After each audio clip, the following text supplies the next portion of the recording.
Chapter 6. When they reached nowhere, Tiffani wanted to be the one to run into the Walmart there to grab the kitten things. She handed the kitten to Adam. "Be careful with him. He's just a baby." The kitten crawled up Adam's shirt and settled under his chin.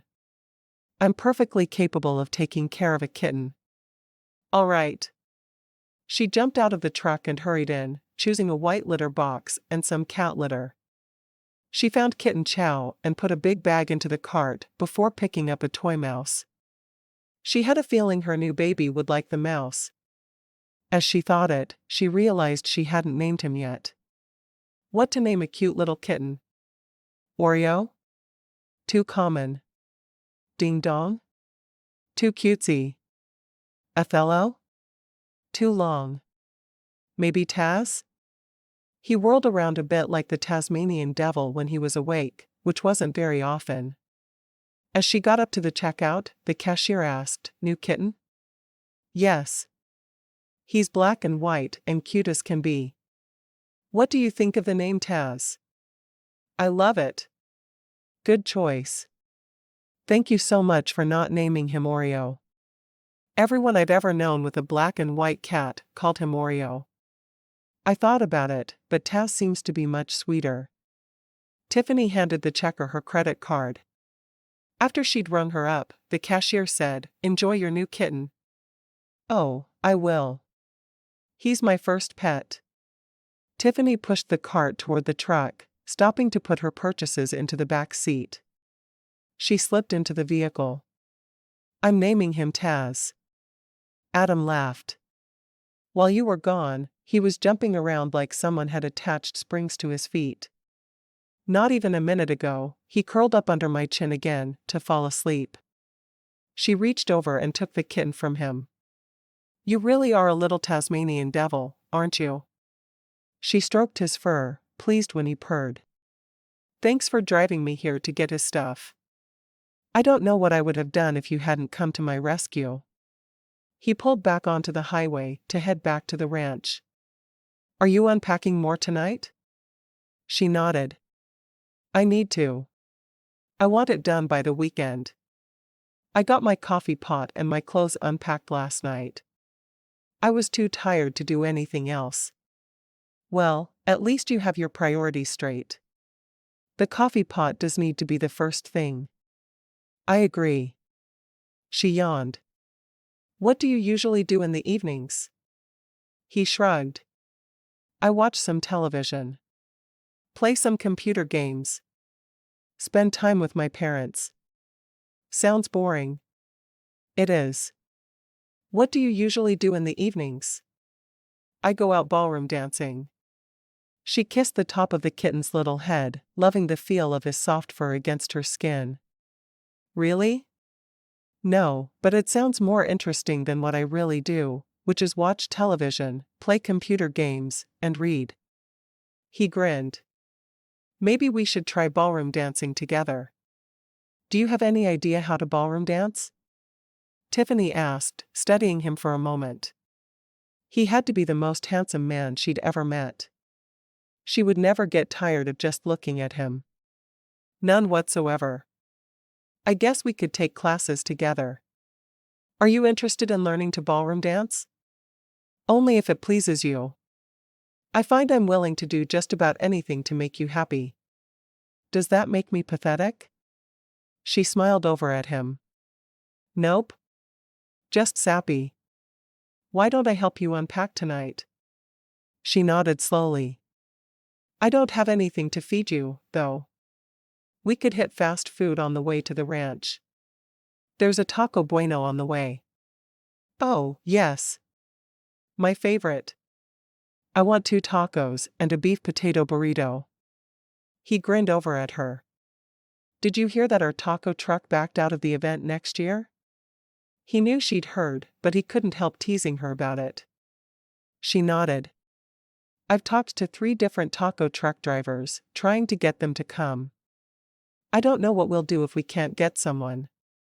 Adam laughed softly. "Maybe you could open your own taco stand." "Don't think I wouldn't. We have to have tacos if we want to be happy." Tacos mean many happy people. We do a big brisket and lots of barbecue. Barbecue is good, because this is Texas, but we also need tacos. Tiffani was shocked she needed to explain this to him. He was a native Texan as well. All right. We'll make sure a taco truck is present. I believe that's my job, Adam. I know it is. He looked at her for a moment while he waited for the car ahead of him in the drive-thru to pull forward. You're beautiful when you're talking tacos. They bring out the best in everyone. She looked down at Taz. Don't they bring out the best in everyone? She stared at the cat for a minute. You know what? I don't think you're a Taz after all. You're a Bob. The kitten looked up at her and let out a loud meow. I think he agrees with you, Adam told her. I've never heard of naming a cat Bob before, but it seems to suit him very well. Of course it does. He's a Bob. A bobcat? Adam grinned at her as he waited for her to groan. I feel like we've been together forever. You're already groaning at my jokes. Together? You think we're together? Adam's face grew serious. I think I want you to be mine. I'd marry you tomorrow if I thought you'd agree and if the state of Texas would agree with it. I can't agree to marry someone I don't know well. I just can't. And you have to meet my mother before I can even consider marrying you. When will you see her again? She waited to answer him while he ordered their food. I'll see her this weekend. I'm driving the truck I borrowed back to San Antonio and picking up my car. I'll go with you. She bit her lip. Never in her life had she taken a man home to meet her mother. She just had never met anyone that she was serious enough about to do that. I don't know. Introducing me to your mother is not the same as agreeing to marry me. I promise. I just want to meet her and get to know her. She's important to you, so she's important to me. I don't even know how to respond to that. I've never known a man could be so sweet. I haven't taken a man to meet my mother, so it will be strange. Call her and see if it's okay. I can share the driving with you. As soon as he picked up the food and paid for it and she had the smell of tacos in her nostrils, she called her mother. Mom, I'm going to bring Uncle Simon's truck back this weekend. Is it okay if I bring a man home to meet you? A man? What's this man's name? Are you dating him? Yes, I am. His name is Adam. Isn't Adam your boss? Tiffani, you can't date a man at work. There's no rule against it. She looked over at Adam, watching him as he drove. Bring him, then. I'm praying for you, honey. Thanks, Mom. We'll see you on Saturday. Tiffani knew she'd need to call her mother later to clarify. Adam looked over at her as he pulled into the ranch's driveway. She doesn't want to meet me? She doesn't think I should date my boss or any man at work. She's praying for me. Okay. I'll convince her otherwise. He was going to marry her, and if she wanted to continue doing the fundraising for the boys' ranch, it would be up to her. He would hire someone else if she preferred, though. He was marrying her either way. The sooner he convinced her of that, the happier they would all be. Once he'd parked beside her cabin, he got the bag from the back seat and took the Taco Bueno bag in. He'd never met anyone who got as excited about Taco Bueno as she did, but he didn't tell her that. Many people thought that Taco Bueno was a Texas delicacy. She opened her door, carrying the kitten. As soon as they were inside, she put the kitten down to let him explore. She set up his food and water bowls before she set up his litter box, and then she washed her hands. Adam had gotten them each a glass of water, and he'd remembered to get her a separate glass of ice. In that moment, she knew she could love the man. Anyone who would be kind enough to get her a glass of ice was the man she wanted to spend forever with. She took her tacos and burrito out of the bag. I haven't unpacked my plates yet, just my mugs and glasses, because I needed coffee so badly. Do you mind eating off the wrapper? He shrugged. I'm a guy. We eat off wrappers all the time. No big deal. I can't see your mother letting you eat off a wrapper. I did spend many years in college and medical school. She has no idea what I did during that time. Do you ever wish you could live with the boys like your brothers do? He nodded. I always have envied Gideon. He has the power of empathy, but he can shut it off. It would be amazing if I could just use it when I wanted to. He frowned at her. And you don't need to pity me. I've come to grips with it, but I do wish I had more freedom. I can understand that. She reached out and covered his hand with hers. I think you're a really incredible person, by the way. I love that you've chosen a career that works so well with your gift. I can't imagine doing anything else. I always knew I wanted to counsel the boys, and I figured I'd just get a degree in psychology and run from there, but I felt prodded to be a psychiatrist. I do love what I do. And I love that if my brother needs help treating people, I can jump in and help. Daniel is the doctor, right? She was starting to have a hard time keeping the brothers straight. So far, she'd only met Ephraim. Yup. He's a good man too. If you ever get a minor cut, go to him, and he'll fix you immediately.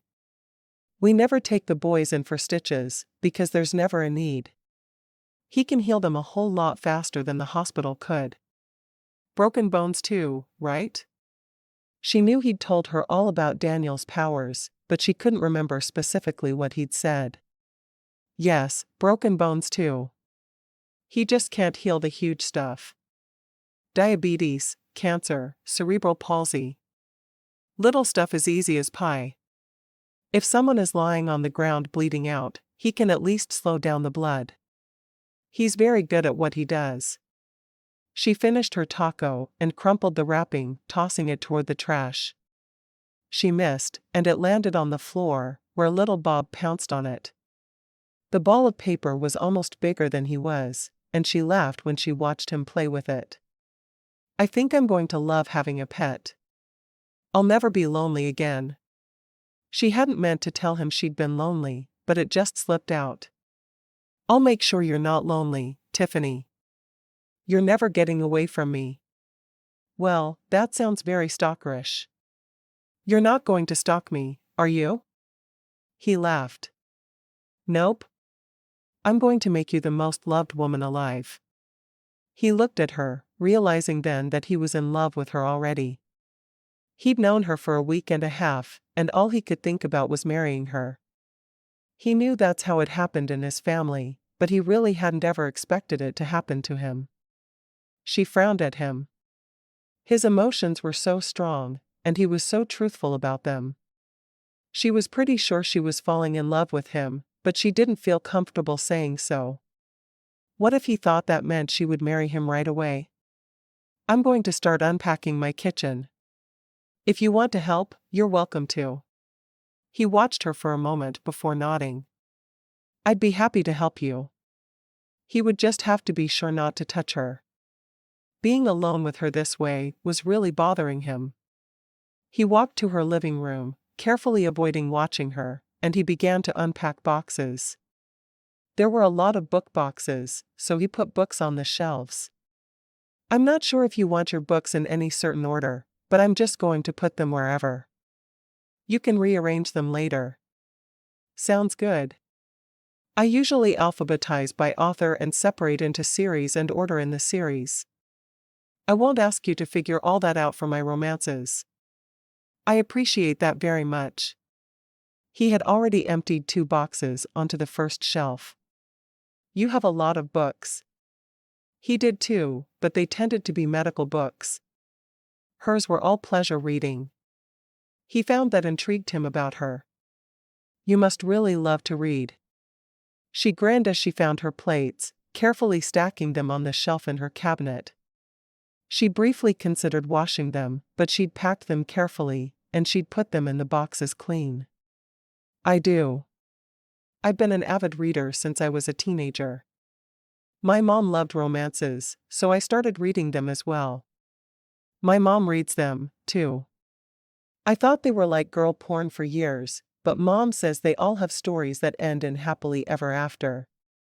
Adam found it a bit odd that a girl who read romance novels wasn't more receptive to the idea of meeting a man and marrying him a few days later. Maybe she read the wrong romances. They are. I don't read the smutty books, though there are a lot out there. I don't look down on women who do read them, either. I figure if they take them out of the real world for a little while, then they're worth reading. Tiffani put away a stack of bowls. I hate books that don't end in happily ever after, which is why I read romance. I read a young adult recently, and it just broke me. The heroine died at the end of the third book, and I cried for days, and then I got angry. I went through every stage of grief. He grinned at her. You get very involved in your books, it sounds like. You don't? He shrugged. I haven't really read any fiction since the Harry Potter books.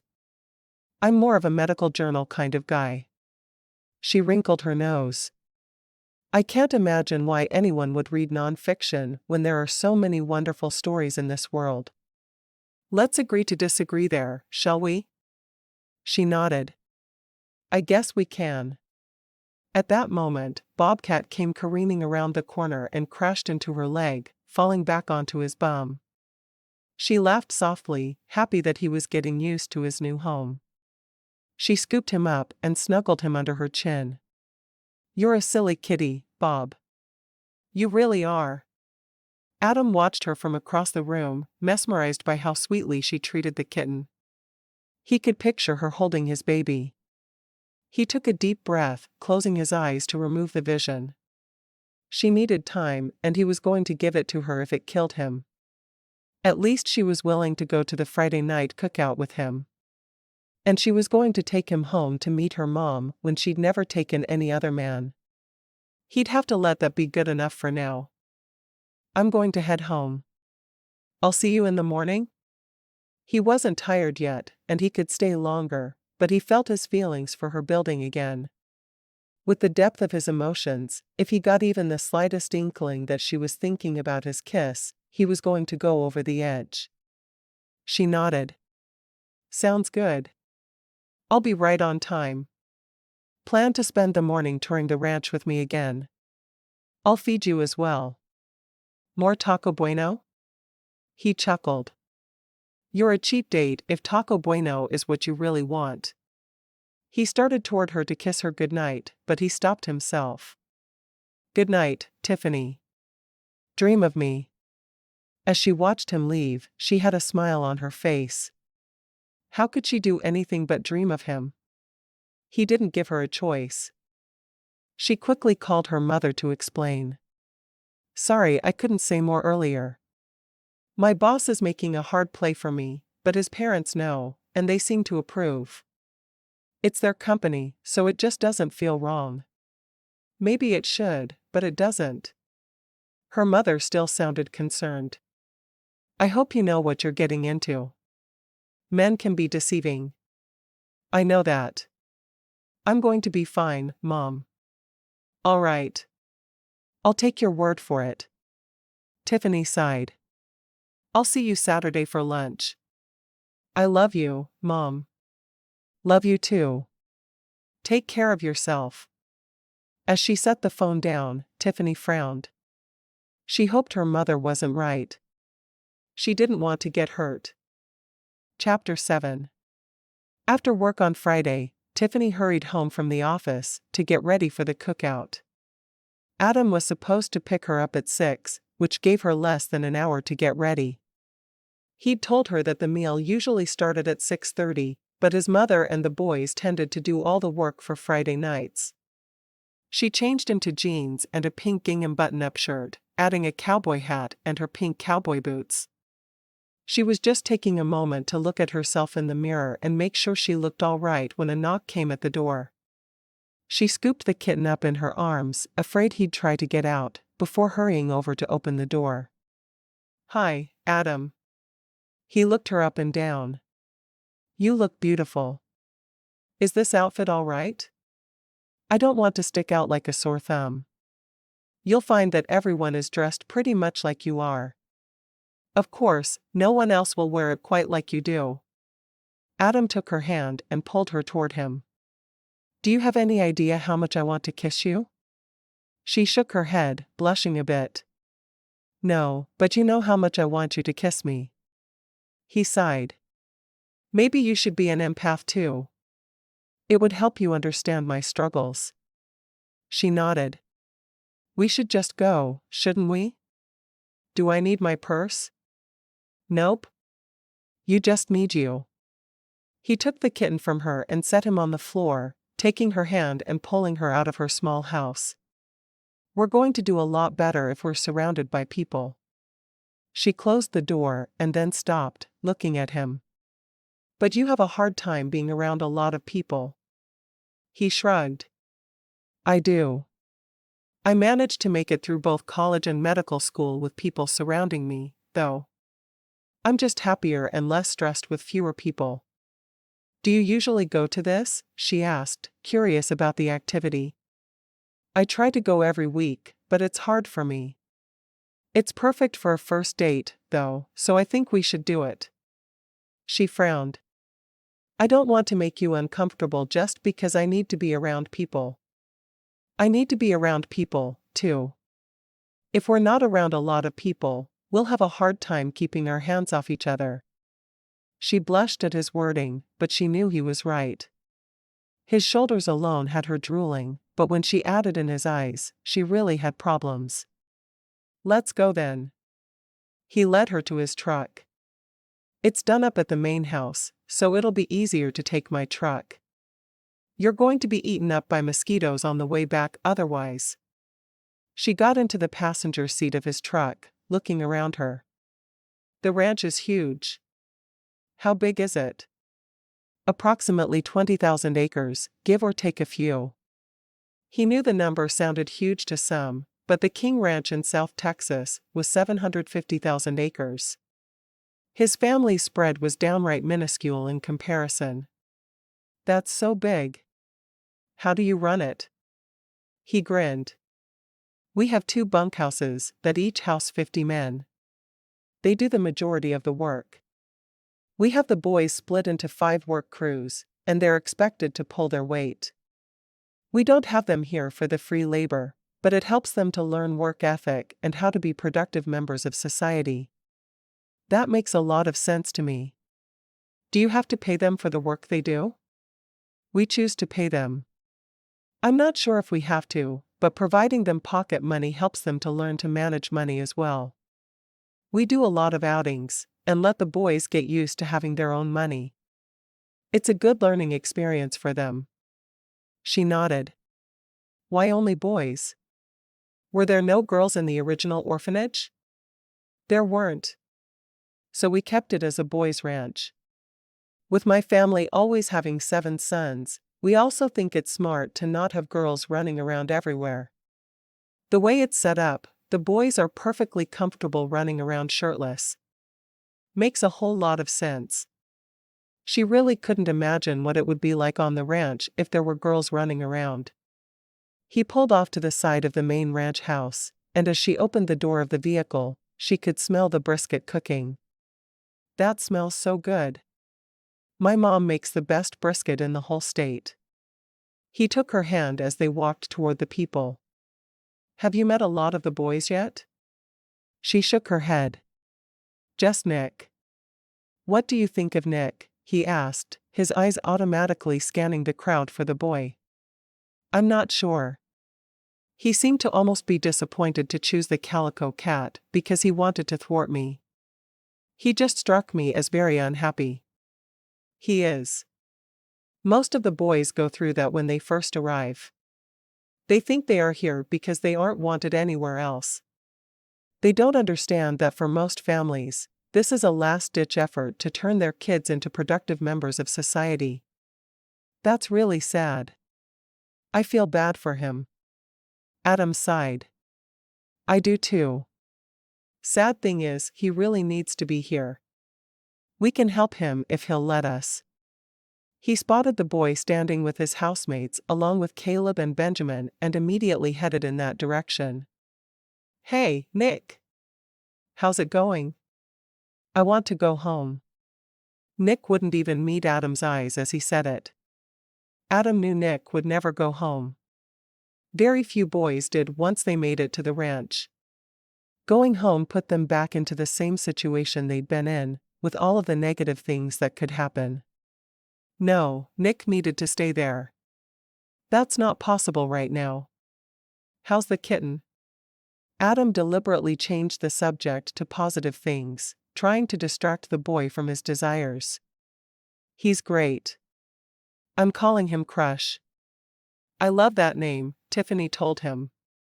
I named my new kitten Bob. He's a bobcat now. That's really bad. Old people humor always makes me wonder.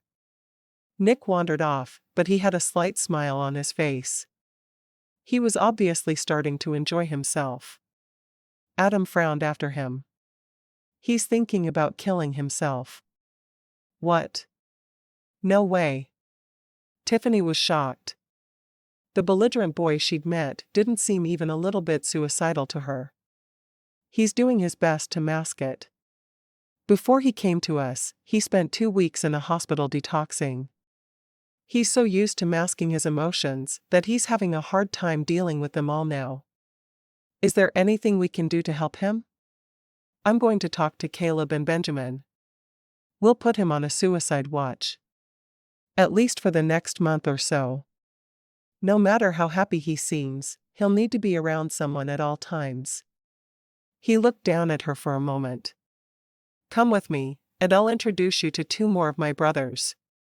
They made their way through the crowd to 2 tall men on the other side of the huge fire pit the brisket was roasting on. Benjamin, Caleb, you both need to meet Tiffani. She's our new fundraising coordinator. Oh, the fun's her. Ephraim mentioned you. One of the brothers held his hand out to shake hers. I'm Caleb. It's nice to meet you. Tiffani felt a little shy meeting his entire family this way, but she had to get over that. The man who must be Benjamin smiled down at her. So you're going to be the ball and chain, are you? Tiffani felt like a deer in the headlights of an oncoming semi.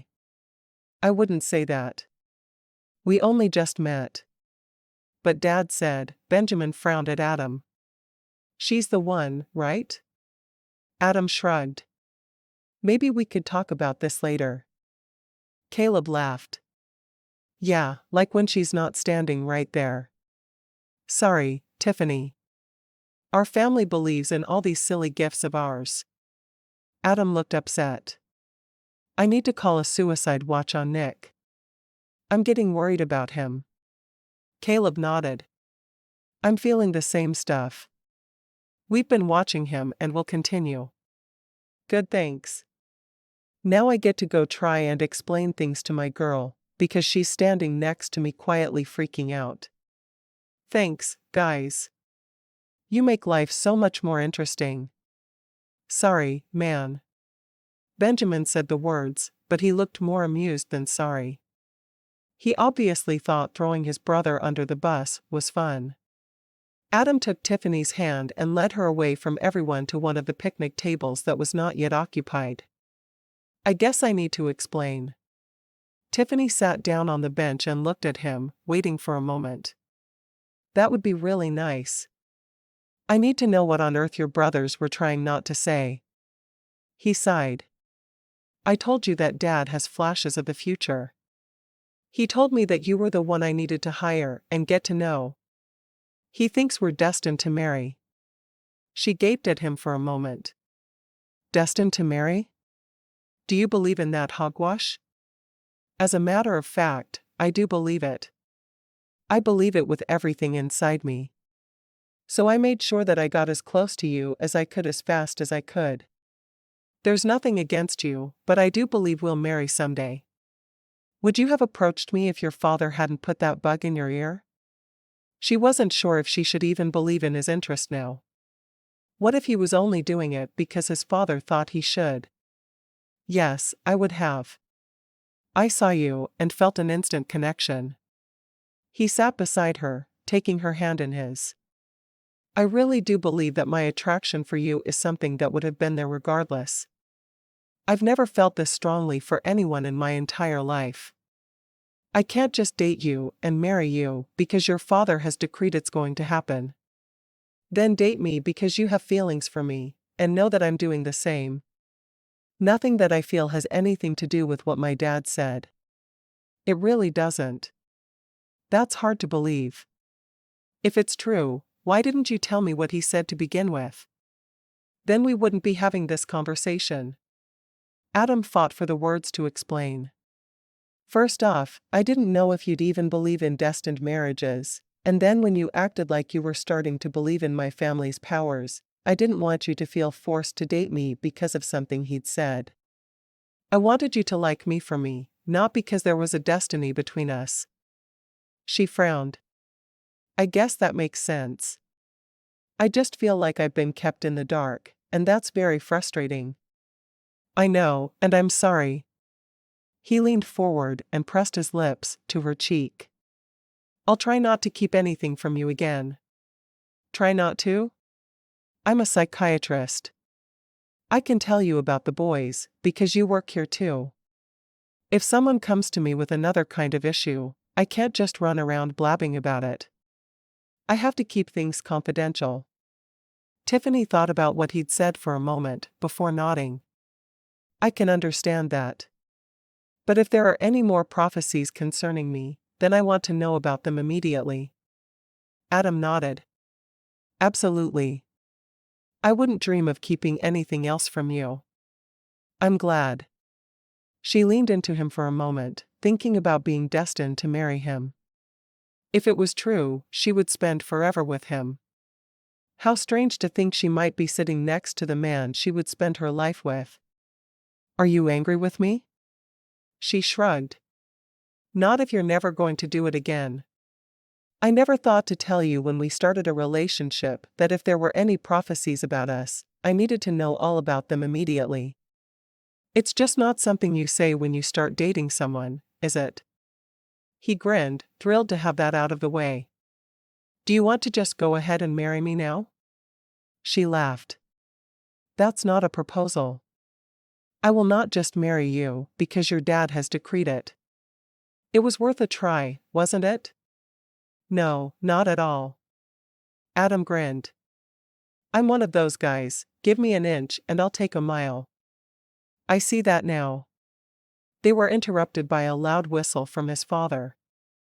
Gather round for prayer, and then we'll eat. After a prayer by the family's patriarch, they all got into a line and served their own food. The excitement around them was palpable. The boys really like this tradition, don't they? Adam nodded. They love it. This has been going on since before I was born. My grandmother did it when she was alive. She'd make a huge meal for all the boys every Friday night. When my mom took over, she was thrilled to be able to carry on the tradition. That's really cool. She looked over at Lillian, who was wearing an apron and serving potato salad with a serving spoon. Beside her was Peter, who was cutting off pieces of brisket for everyone. The spread of food was absolutely amazing. There were fresh baked buns to make the brisket into a sandwich. There were baked beans and a salad. The whole meal looked delicious. When it was her turn, Tiffani filled her plate. Thank you for cooking, Lillian. The food smells absolutely delicious. It's my job. When you're blessed with a big, wonderful family as I've been, you do what you need to do for the people around you. When they were seated a few minutes later, one of his brothers and Brittany both joined them. Brittany looked at the other man. Are you still following me around? You've been doing this since first grade. I seem to remember you following me around in kindergarten. Trying to catch the boys and kiss them. That was just a phase I went through for a month or two. A month or two? You mean 9 months. That's long enough to have a baby, little missy. Gideon, you're more than a little crazy. Oh, you're Gideon. Tiffani was thrilled to finally meet the seventh son. It's so good to meet you. I'm Tiffani. You're the girl who's destined to marry Adam. Does everyone but me know this? Tiffani shook her head with disgust. Brittany grinned. No one came right out and told me, but I knew. I've watched you two together. Adam reached over and squeezed Tiffany's hand.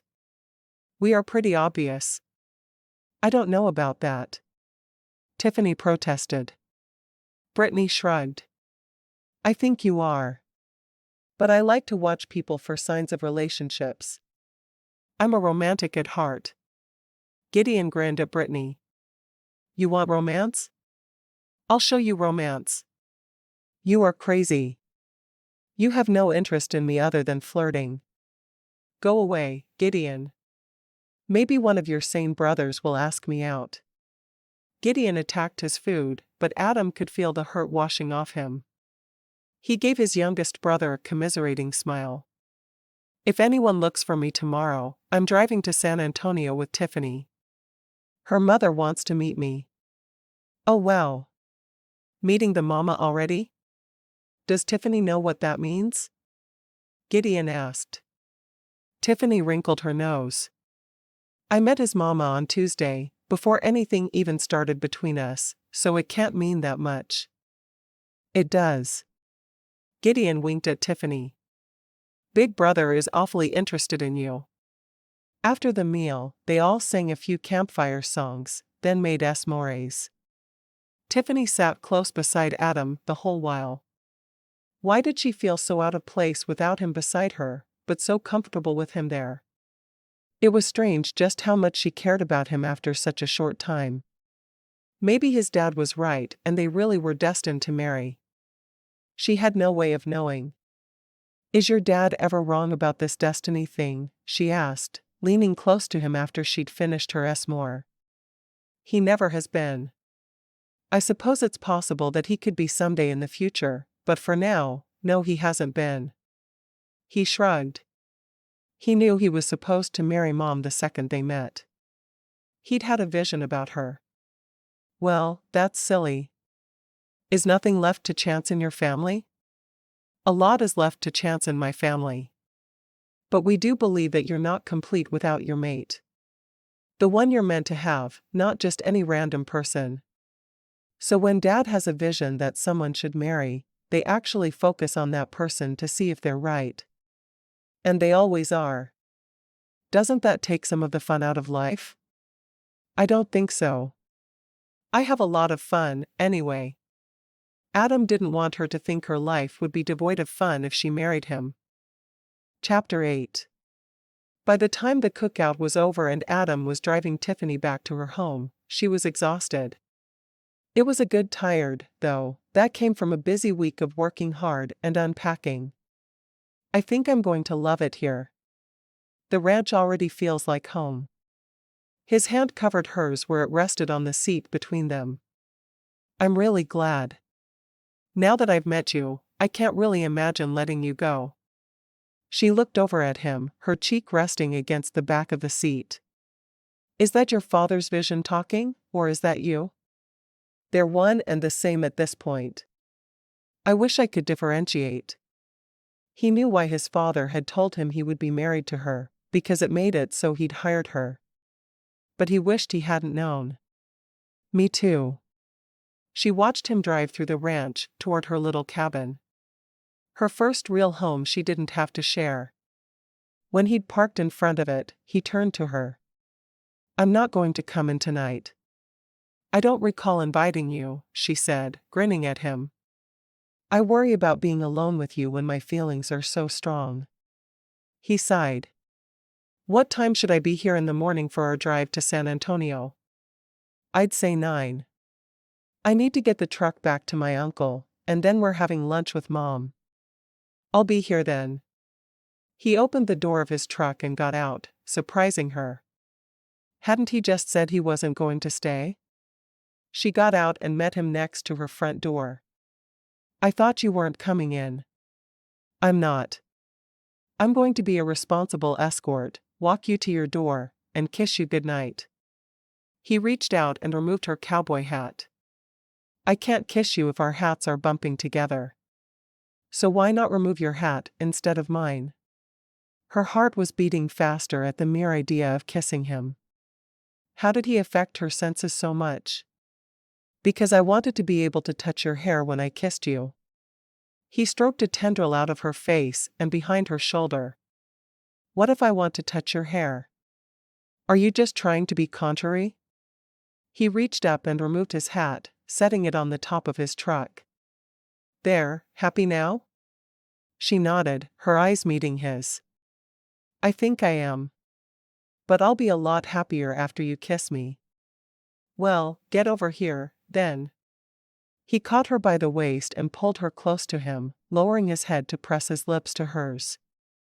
His hands stroked over her shoulders, smoothing her hair away from her face. Her arms went around his neck and she held to him, feeling a tingling deep in her stomach. She could stand there and kiss him all night. When he pulled back, his eyes were glazed. Good night, Tiffani. I'll see you in the morning. She watched him get into his truck and drive away, her knees weak. Good night, Adam, she whispered as his tail lights disappeared. She went into the house and picked up the kitten, who was meowing at her. Snuggling him to her chest, she walked into her room and sat down at the edge of her bed. Well, what do you think, Bobcat? Am I meant to marry him? Or is his daddy crazy? Or maybe a little of both? She sighed. Answers would be fabulous. Asterisk.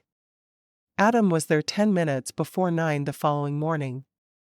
Tiffani had a water bottle in her hand as she shut the door and walked to the driver's seat. You're not going to let me drive?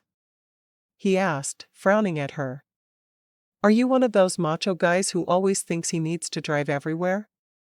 If so, this does not bode well for our relationship's future. Not really. You just look tired, and I thought you'd want to be able to sleep if you got tired along the way. She handed him the keys without another word. Are you always so good at talking your way out of trouble? Not at all. I just tell the truth. One thing I learned from a very young age is that if your father has visions, lying is not a good idea. I have never been one to lie as a result. 5 minutes later, they were on the road, heading toward Austin and San Antonio. Where did you grow up? He asked. She shrugged. Mom and I lived in an apartment complex. We lived in the same one for as long as I can remember. There was never a lot of money, so it was better that way. And you went to college, I know. Pell Grant? I had a full Pell and I also had a scholarship. I was valedictorian of my graduating class, so I had a scholarship to any public Texas university. I went to UT San Antonio because it was close to my mom and I could see her as often as I wanted. And you majored in business administration? He'd read it all on her resume, but he wanted to hear from her how she'd decided on that as a major. Yeah. I started out as an English literature major, certain that I'd spend my entire life writing. It's a lot easier to start a book than it is to finish one, so I started taking some business courses. My senior year I interned for a not-for-profit agency, and I loved it so much that I never stopped working there. I think that's great. She grinned. I love it. They were having some issues with the management, and I was laid off from them right before I came here. It worked out perfectly for me. Adam nodded. I never would have thought about working for a not-for-profit if my parents hadn't run one my entire life. What do your parents do now? Do they still work? Dad kind of oversees everything. When Gideon marries, Dad'll move to a small house on the other side of the ranch, and he and Mom will probably travel. Tiffani nodded. Did your grandparents do that? Yup. It's always worked out that way for my family. The youngest son inherits the family business. The brothers sometimes help him run it, but it's up to that generation. Dad's brothers were never interested, so it was all him and Mom. I think we'll all be involved until the day we die. Adam shrugged. I feel like it's my calling to work with the troubled youths at the ranch. I love that you're doing what's right by those boys. It's really the only life I've ever known. You really need to meet Kevin sometime. He's a minister, and he serves a congregation in Idaho at this huge resort ranch. Rivers End Ranch or something like that. Maybe we can go there on our honeymoon. He didn't look at her as he said honeymoon, knowing that she would roll her eyes or complain. There can't be a honeymoon until there's a wedding. There can't be a wedding until there's a proposal. All I hear are assumptions that I'm going to marry you. No one has mentioned a proposal at all. Tiffani looked out the window away from him, trying to hide her grin. She knew she'd shocked him even without being an empath. Does that mean it's time for me to ask? She shrugged. I think it's almost a foregone conclusion we'll marry. At least for you it is. I'll think on it. He kept driving, but his heart felt as if it was beating a mile a minute. She was willing to consider marrying him. He hadn't thought it would ever happen. Of course, he'd known her less than 2 weeks, but it still felt like it would never happen. When they got to San Antonio, they returned the truck to her uncle and picked up her car, no worse for wear. It was an old, beat-up Ford Fiesta that she'd been driving since she'd gotten her license. It wasn't worth much, but it still ran well, and that's all she'd ever cared about. He looked at it for a moment. I don't know how I feel about you driving this thing. She got behind the wheel and started the car. It doesn't really matter how you feel. What matters is the car is mine. He got into the passenger seat, scooting it all the way back. I feel like a pretzel. Are you sure? Have you ever really been a pretzel to know what it feels like? I have an imagination. And maybe I'm empathetic with random snack foods. You don't know. If you're empathetic with snack foods, I cannot be seen in public with you. I have a rep to protect. He shook his head at her. Just drive me to meet your mother, please. She picked up her phone to call her mother first. Hey, Mom. We're heading your way from Uncle Simon's place. I didn't feel like cooking. Why don't you meet me at that little Mexican place around the corner from me? You brought your Adam? Her mom asked. Tiffani blushed, glancing at Adam to see if he'd heard. He grinned at her in a way that told her he'd not only heard, he'd liked it. Yes, I brought my Adam. He brought me actually. I was tired this morning, so he offered to drive. Out late? The ranch does a cookout every Friday night. We went together and stayed out until it was over. There were s'mores and everything. Tiffani knew that her mother loved anything chocolate as much as she did. I should have been there. I sure wish you were closer. Her mother had been a cafeteria lady for the San Antonio School District for as long as she could remember. I do, too. We'll see each other often, though. An hour and a half is an easy drive. Tiffani sighed. For me. Her mother hadn't driven in her lifetime. She had always used public transportation. All right. I think we can be at the restaurant in 20. Does that work for you? It does. I'll see you and your Adam then. Tiffani looked over at Adam, who was openly grinning at her. I'm your Adam, huh? I never said that. My mom did. Well, I like it. I want to be yours.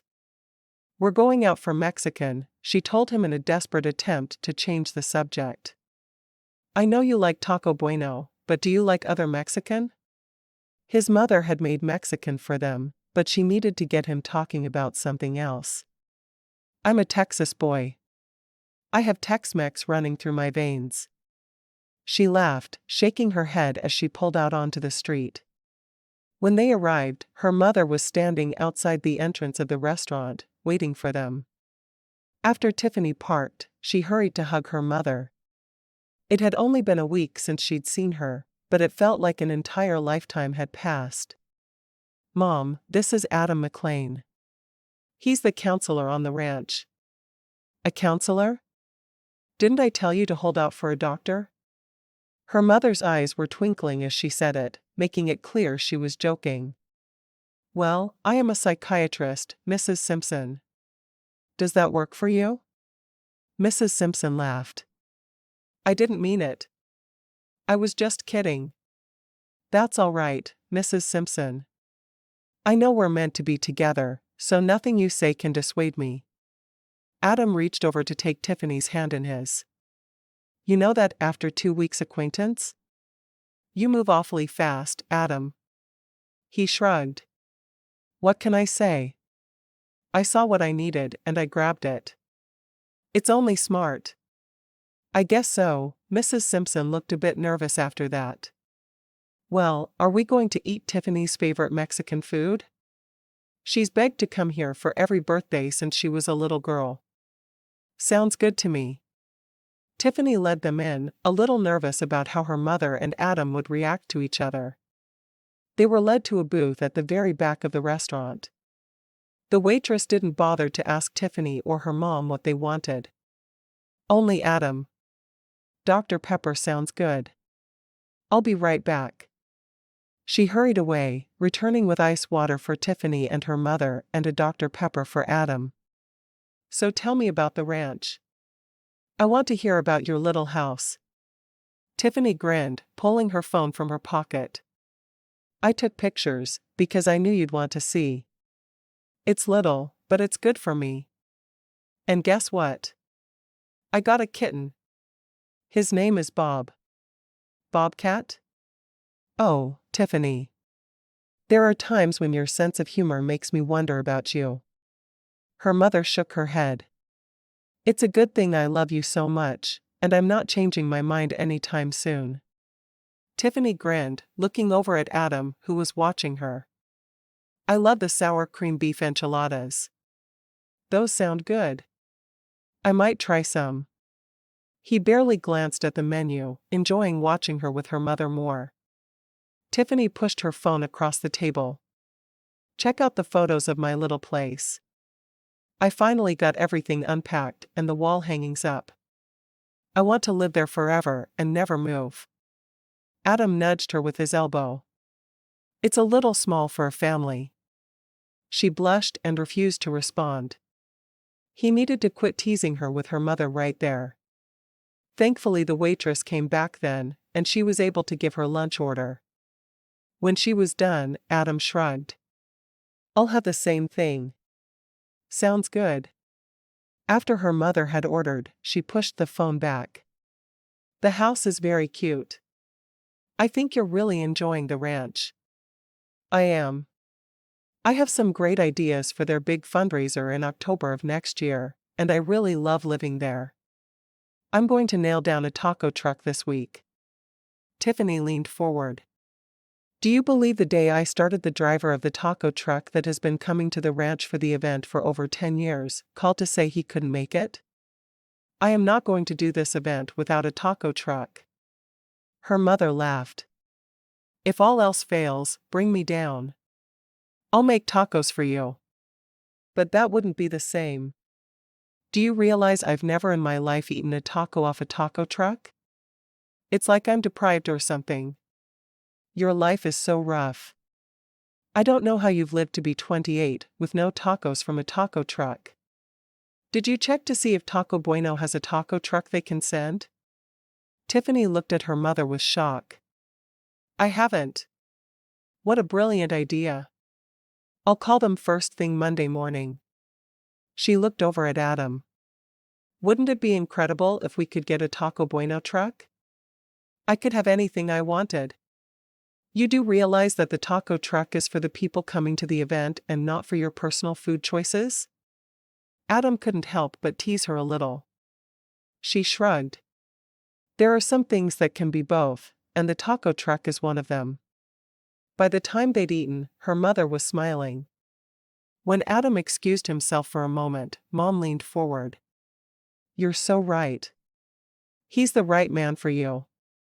There's no doubt in my mind. Tiffany smiled. There's not one in mine either. He's the man for me. Have you told him that yet? And let it go to his head? Are you kidding me? What would go to my head? Adam asked from behind her. You always assume we're talking about you. Adam, Adam, Adam. There are other men in this world. Tiffani slipped out of the booth and faced him. Maybe someday you'll realize that. There are no other men for you. He leaned down and kissed her forehead, and she wasn't certain if she should be thrilled or embarrassed. Turning to her mother, she asked, "Do you want us to give you a ride home?" Her mother shook her head. It's a beautiful day for a walk. Besides, I don't want to have to fold myself up like a pretzel in the back seat of that tin. Can you call a car? Adam laughed. Mrs. McClain, I was trying to decide if I liked you until you said that. Now I know I do. You are wonderful. Call me Sharon. I can be wonderful on my own 2 feet. She hugged them each goodbye, whispering, "Be good," in her daughter's ear, before disappearing out the door. She walked, he asked. Mom hasn't driven for as long as I can remember. She says she used to all the time, but I've never seen it. She is satisfied with public transportation, and I drive her where she wants to go. She even grocery shops that way? He was surprised. Where he lived, that just wasn't possible. She used to. There's this fabulous thing called grocery delivery now. She does all her shopping online and the food magically arrives. It makes her happy, and she doesn't have to have a car. He paid for their meal, and they walked to the car together. Do you want me to drive back? She shrugged. I was planning on it, but there's a little more room in the driver's seat than any of the others. It might be best if you didn't pretzel yourself and sat there instead. That sounds wonderful to me. He took the keys from her and carefully moved the seat back before even trying to sit. Why do you drive a tin can? Chapter 9. On the way back, Tiffani kept up a constant stream of chatter. She was thrilled that her mother now approved of Adam, because she was pretty sure he was what she wanted. They were just driving onto the ranch when Adam's phone rang. He dug it out of his pocket and handed it to Tiffani. Would you answer that for me? She slid her finger across the screen. Adam's phone. Tiffani, this is Caleb. I think Nick is about to blow. Can you get to our cabin as fast as you can? Yes, of course. We just drove back onto ranch property. Hurry. Caleb sounded very concerned, which told Tiffani all she needed to know. She hung up the phone and said, "It's Nick. Caleb wants us there ASAP." Adam nodded, taking a side road from the main one. He drove fast, but not recklessly. When they reached the cabin, he jumped out and hurried inside, not even waiting to see if Tiffani was following him. She understood completely, wondering if she should follow. She wasn't a trained specialist in kids. She was just the woman who was coordinating their fundraiser. Their funds tour. After a moment of indecision, she followed Adam into the house, prepared to stay out of the way. What she saw when she arrived really surprised her. Every boy in the house was in the living room. Both Benjamin and Caleb were there talking to Nick, and Adam was sitting beside him on the couch, his arm around him while he cried. Caleb walked over to where she stood and said softly, "We were in the middle of group therapy, and the other boys confronted him about not doing his share of the chores. Every new boy is eventually confronted for it, because none of them consider themselves team players. Not at first. So what happens now? Adam will talk to him for a while. With his gift, he always knows their emotions, and he can get through in a way the rest of us can't. We'll wait for him to work his magic, but Nick has to face this in front of everyone, because he's hurting everyone with his behavior. I know it sounds strange, but it's the way we do things here." "I think that's great," she said softly. "He should have to answer to everyone but me. I'm going to go ahead and drive home." I don't think I have any right to be here. Caleb nodded. We like you, but you're right. This is between his housemates and Nick. Tell Adam I left to go grocery shopping. I'll make something good for dinner if he wants to come over, but I'll understand if he's too busy. She took one last look at Adam, who was doing his very best to get through to the boy, and she left the house, heading for her car. She would make a lasagna for dinner. If he wanted some, he was welcome to come over. If he didn't, she could eat on it for a few days. She was a huge fan of leftovers, because it meant she didn't have to cook for a few days. She picked up everything she needed for lasagna, salad, and garlic bread at the store, and then headed home. When she got there, she was surprised at how quiet it sounded. Bob came out to greet her, rubbing against her legs. She was surprised, because he usually gave her the cold shoulder when she'd been gone for a while. At just before 6, she was putting the food on the table when she heard a knock on the door. Hurrying over to answer it, she opened it wide, glad to see Adam there. He looked exhausted, as if every single ounce of energy had been drained from his body by the ordeal at the house. She walked to him and wrapped her arms around his waist and just held on. Are you okay? She finally asked. Adam nodded. Before I got there, he was threatening suicide. When I walked in, he was ready to do it. I could feel the despair washing off him in waves. I sat with him and talked about what was expected of him here on the ranch again. I told him that each of the boys has gone through the same thing. It took hours, but we got through to him. When I left, the boys were all fixing supper together, and Nick was laughing with the others. He needed to break so he could start mending. Is that typical? Yeah. We go through it with just about every boy who comes to live here. It's hard to deal with, because I want every one of them to be happy and fall in line, but I know it doesn't work that way.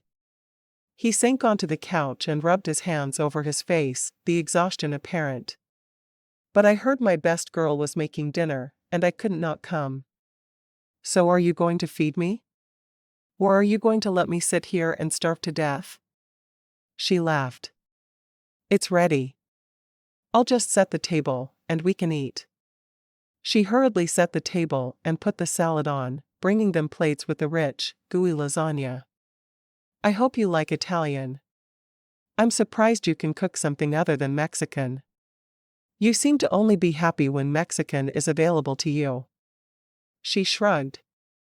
I like lots of food, and for some reason, I was craving lasagna tonight. She got them each a glass of water, and herself an extra glass of ice, before bowing her head for the prayer. In his prayer, he thanked God that she was there and that they'd been in time for Nick. He asked God to watch out for the boy as well. She was touched that he was already so attached to a young man who had caused nothing but trouble in his time on the ranch. After the prayer, he ran his hands over his face, his eyes full of something she couldn't quite place. As they ate, she talked to him about how well things seemed to have gone. What would have happened if you hadn't been on the ranch? He shrugged. They'd have held him at bay. If they're having a group session, and one of the boys tries to leave the room, they make a human wall to keep him from going. The boys have all been there, and they've done it time after time. It would have been done automatically. Do your brothers try to counsel if you're not there? They do, but I'm rarely gone. We've never had to face this without me right in the middle of it. I feel bad that I wasn't here when it started. He shook his head, the gaze that met hers filled with pain. She looked at him with surprise. You think you always need to be here? This ranch is my entire life. It's not just the Hippocratic oath for me. It's that I feel the need to help each and every boy here. I know they count on me, and the state of Texas counts on me. It's not just my job. It's my everything. He ate the last bite of his lasagna and wiped off his mouth. I've never let a woman take me away from my duties before. I think I need to reevaluate where I stand. He stood up, setting his napkin on the table. Thanks for dinner. He left before she could respond, leaving her staring at her empty plate. Did that mean he didn't think they were destined to marry? Exactly why did he seem angry with her? She couldn't figure him out. She sighed, cleaning up the dishes.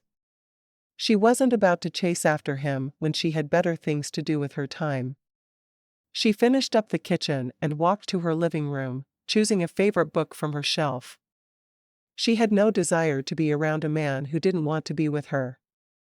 She was even able to make out the words on the page through her tears. Tiffani saw Adam and his entire family, along with all the boys from the ranch, at church on Sunday. Adam sat beside Nick, talking softly to him before and after the service. He never turned to look at Tiffani, and she didn't go to talk to him either. On her way out of the service, she felt a hand on her arm. Give him some time. He's never divided his time between work and someone he cares about before. It's always been work for him. Lillian looked at her earnestly, obviously concerned about their relationship. I'm going to keep working here, so he has all the time he needs to get things straight in his head. Tiffani left the church and went home to her little house and her books. She ate leftover lasagna for lunch and took a good long nap. Her favorite thing about Sundays were the naps. Why a Sunday nap was so much better than sleeping at any other time, she didn't know, but it had always been that way for her. She spent the entire evening listening for a knock on the door as she played with the kitten, read, and made some meals for the week coming up. She preferred to take her own cooking for lunches to work rather than go out as she had been. Of course, if she did take her lunches, that would mean she'd have to give up her daily taco bueno, and no one wanted that.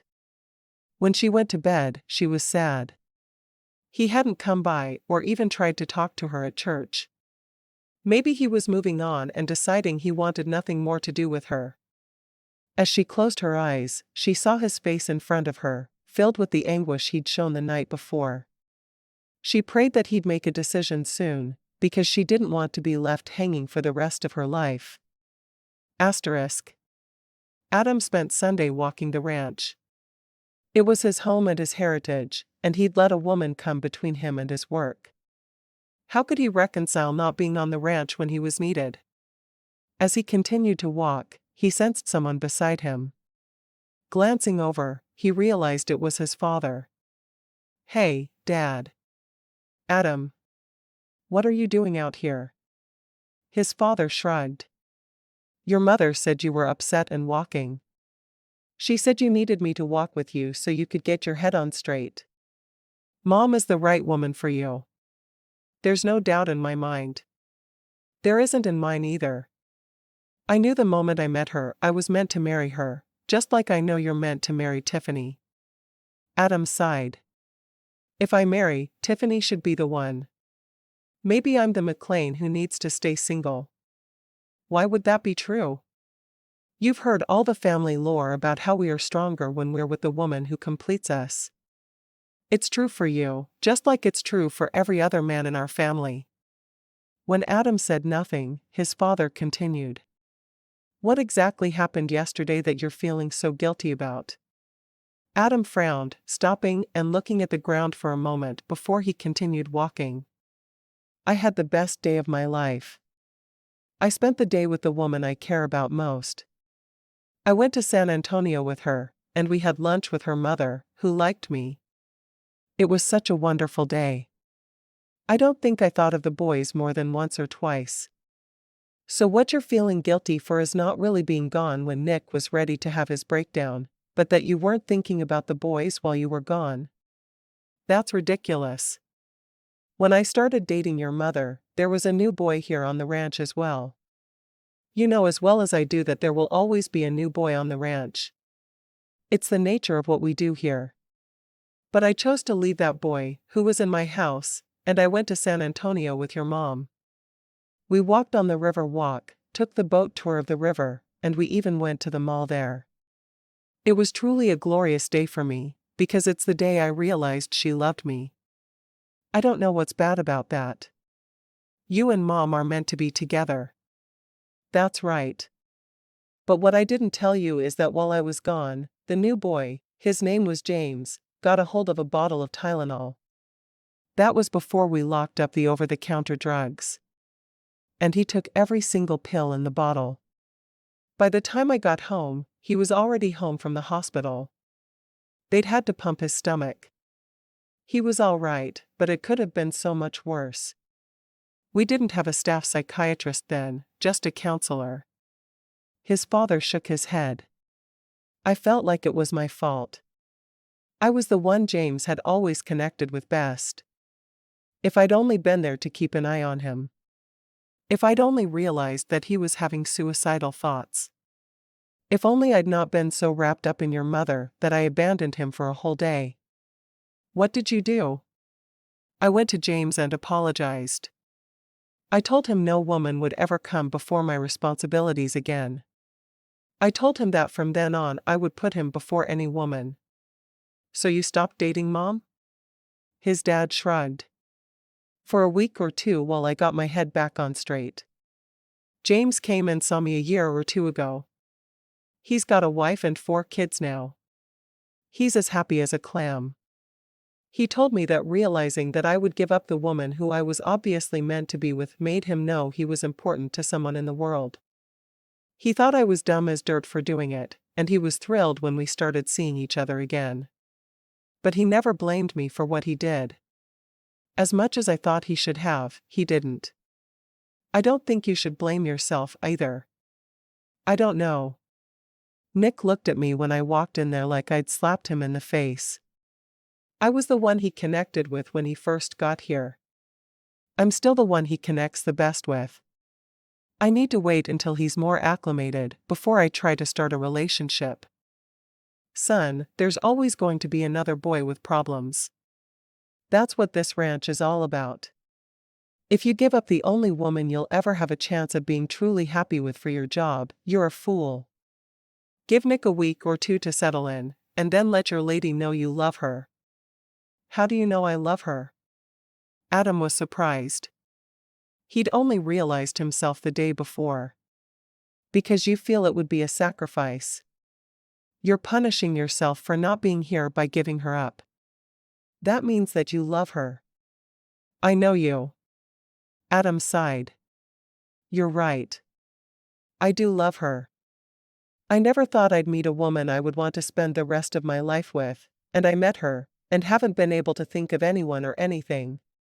I almost couldn't figure out what to say when I got to the house last night. I let my training take over. I used my empathy. But for a minute there, I couldn't remember what to do. I felt like the worst man alive. I know. I felt the same way when I was in your position.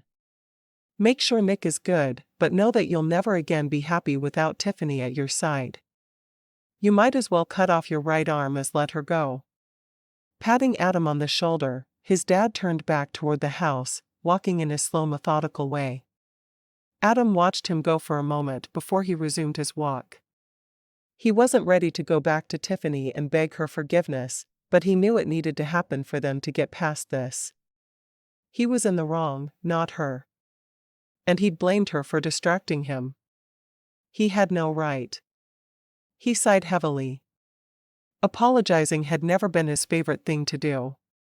Maybe, though, he could give it a few days before he went crawling on his knees, with an engagement ring in his hand. He loved her, and he couldn't let her go. As he kept walking, a plan began to form in his mind. He could give her time to get over the way he'd treated her as he put the plan in place.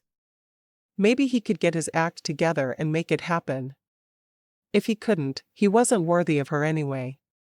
He had a spring in his step as he turned and headed back toward the main house. The weekend had been an eye-opening one, and he was determined that he would keep his eyes open rather than closing them again. He showered and got ready for bed, determined he was going to treat her as any other employee for a few days until he was ready to declare his love and ask her to spend the rest of her life with him. Once he was in bed, he folded his hands behind his head and stared up at the ceiling. He had too much planning to do to be able to sleep. He was in love, and it was about time his lady knew about it. Chapter 10. At work on Monday morning, Tiffani did her best to avoid Adam. He nodded to her as he would any coworker and went into his office, doing paperwork.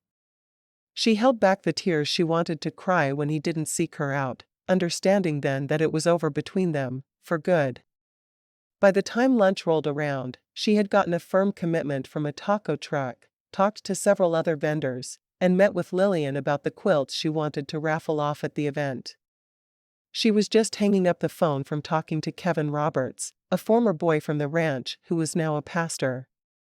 His story was different than the other boys of the ranch, but he was still a success story. Tiffani had brought her own lunch, so she decided to just slip into the kitchen, nuke it, and get right back to work. Working lunches were nothing new to her, and they sometimes kept her from dealing with difficult things in real life. Work was good for more things than just making money. In the kitchen, she saw Adam whispering with Brittany, and she wanted to run away and cry. The idea of him even speaking to another woman when he was angry with her broke her heart into a million tiny pieces.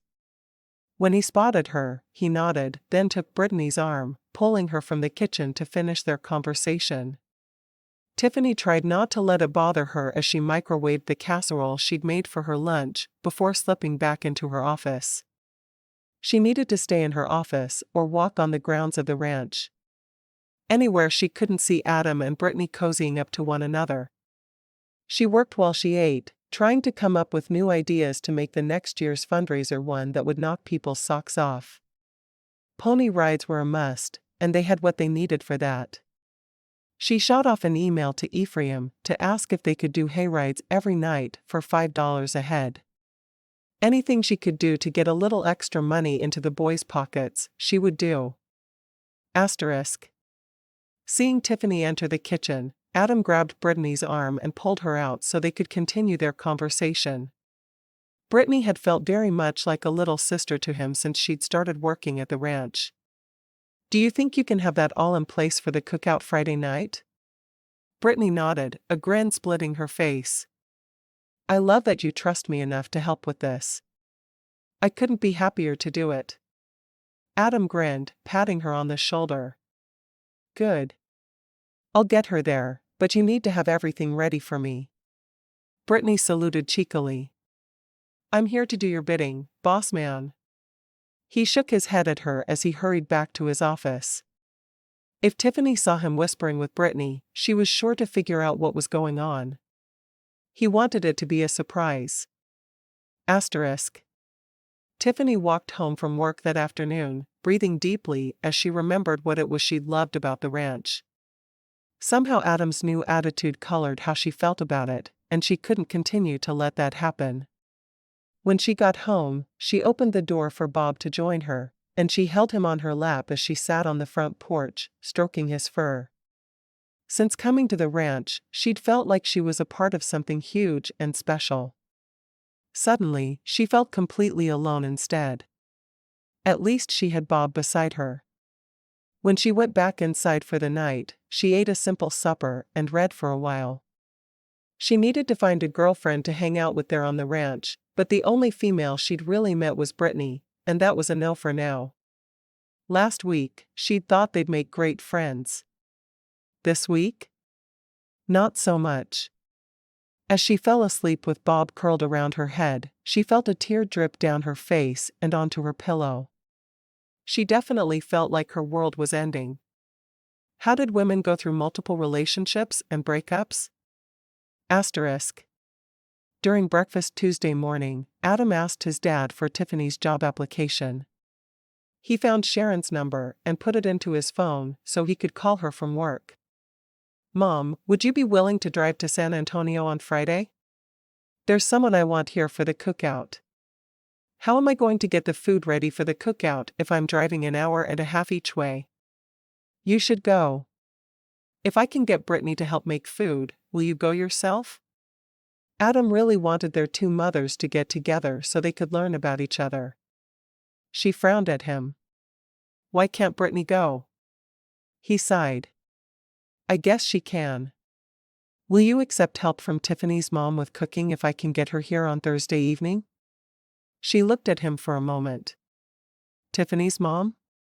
Why are you bringing her here? So she's here when I propose to Tiffani. She squealed and clapped her hands. This Friday? She thinks you hate her, you know. I know. He frowned. I should probably talk to her and let her know everything is okay, but I want the proposal to be a huge surprise. Son, she's not going to say yes if she thinks you hate her. Sit her down and tell her that you're sorry for the way you acted, and then things will be better. Are you sure that's the right thing to do? Trust me on this. Leave now so you can walk her to work and talk to her. Tell her you were a big buffoon, and that if she'll forgive you, you'll never act stupid again. Adam nodded, drank down the last dregs of his coffee, and hurried out the front door. He all but ran across the ranch to her cabin, knocking on the door after catching his breath. Tiffani opened the door and stood looking at him for a moment. How can I help you, Mr. McClain? It's Adam, and you know it. May I walk you to work? I want to explain. She nodded briskly, going inside to get her lunch and meeting him on the front steps. What do you want to talk about? She fell into step beside him, making sure to keep a foot or two between them. When he touched her, her heart lost its resolve to keep him at arm's length. Her head had to stay in control.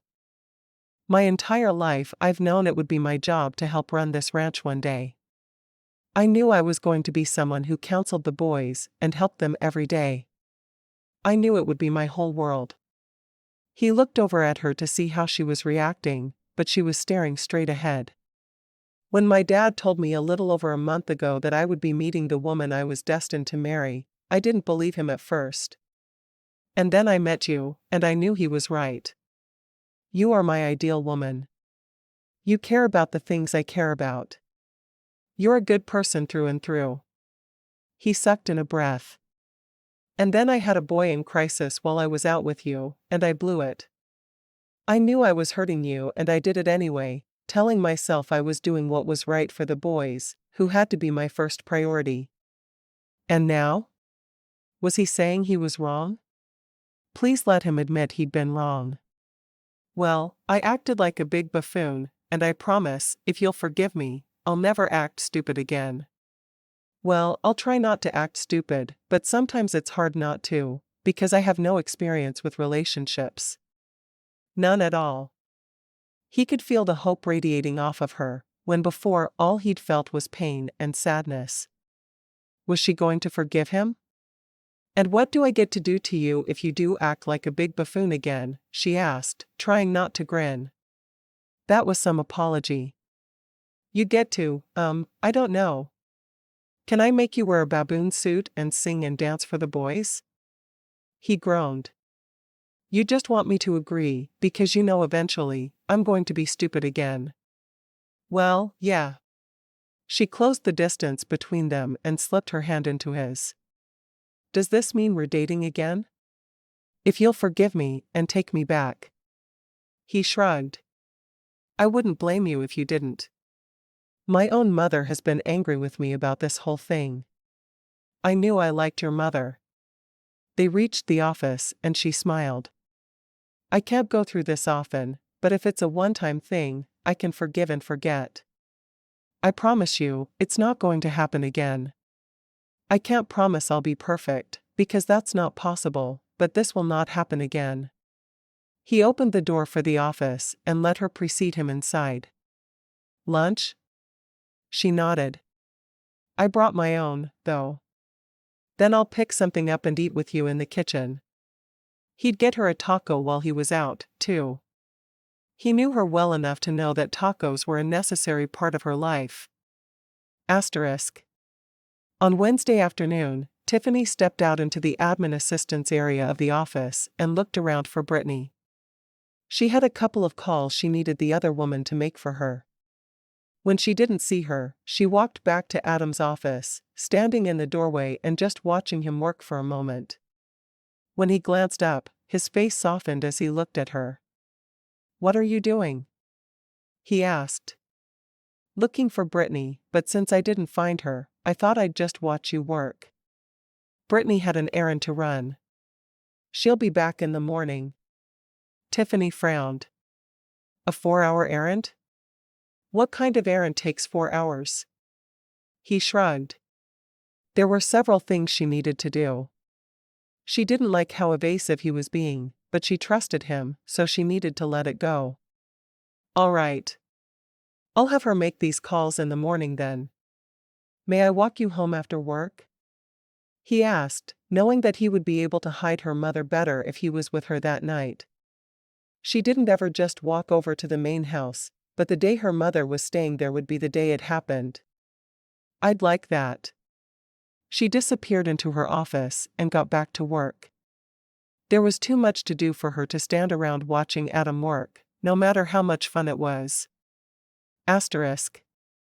On Friday evening, she dressed in jeans, boots, and a checked button-up shirt. She was ready for the cookout early and sat down to wait for Adam to come and get her. They were starting to be seen as a couple all over the ranch, and as much as she loved it, it was still weird because he was her boss. When he knocked, she hurried to the door. Hey you. Hi. He held his hand out for hers. When she stepped outside, she saw Ephraim and Nick sitting in the front of a 2-seater horse-drawn buggy. We're not taking your truck?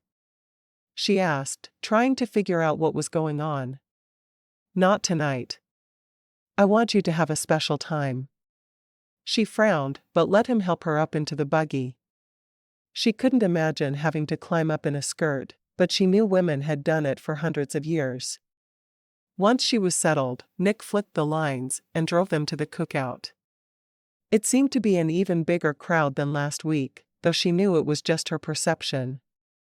Arriving in a buggy made her feel out of place. She wished she knew what Adam was thinking, picking her up that way. What are you up to? She finally asked, whispering the words. Me? I'm just taking my girl to dinner with lots of other people. Why? She didn't believe him, but she wasn't the one who was empathic. Once they were stopped, he helped her down and she went over to mingle with others already there. Brittany was standing with Gideon again, and the two of them were laughing. Tiffani couldn't help but wonder if they were just friends, or if there was something more between them. After the prayer, which was given by Adam's father, they followed the crowd to get in line for their food. She was walking through the line, accepting potato salad and baked beans, when she stopped short. Mom? Her mother laughed. Yup. I wanted to see where you live, so Adam sent someone to come and get me. Why didn't you talk to me about it? That would have made more sense. Her mother shrugged. I felt comfortable enough with Adam that it wasn't a problem to ask him. Adam nudged her with his elbow. You're holding up the line. I'm sure your mother will come over and join us when she's done serving all these people. Tiffani got the rest of her food, but she was frowning as she walked to a picnic table. What's going on, Adam? He shrugged. I thought you'd enjoy your mother seeing where you work. She and my mom have become fast friends. It wasn't really the answer she was looking for, but she didn't know how to get to the truth of the matter. She ate quietly, smiling as her mother joined them, and his parents as well. One of his brothers pulled another picnic table closer, and then she realized they were in the middle of 4 different picnic tables, all joined together. As she chatted with both of their mothers, they all ate. When they were finished, his mother stood up.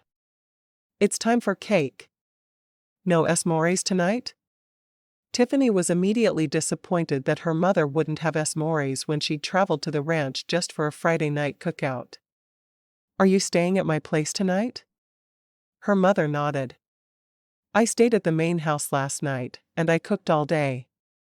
You didn't have to work? I get vacation days. Just because I never use them doesn't mean I don't get them.